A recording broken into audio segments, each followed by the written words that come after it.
I am the Tofu Golem. Please enjoy the video. You start by giving yourself control. Press Windows +I to open settings, then navigate to personalization and taskbar.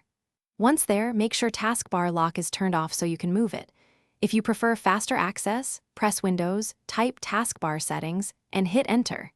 These steps remove restrictions so keyboard commands can reposition the bar. After unlocking, keep the settings window available or close it. Either way, you're ready for the next keyboard-driven moves. You now focus the taskbar using Windows +B to move the keyboard cursor to the system tray, which anchors focus on the bar. Once focused, press Shift + F10 to open the context menu for the taskbar and use the arrow keys to select Move.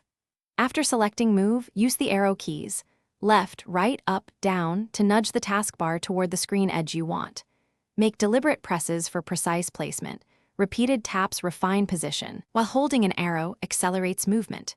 You finish by pressing Enter to anchor the taskbar where the arrows placed it, then return to Settings and re-enable taskbar lock to prevent accidental moves. If the Move option isn't available, press Ctrl + Shift + S to open Task Manager, restart Windows Explorer, and repeat the earlier steps. This refresh clears input focus issues. If the bar still won't budge, check display scaling and multiple monitor settings, because unusual scaling or detached displays can prevent keyboard moves. Thanks for watching. Consider subscribing if we helped you today.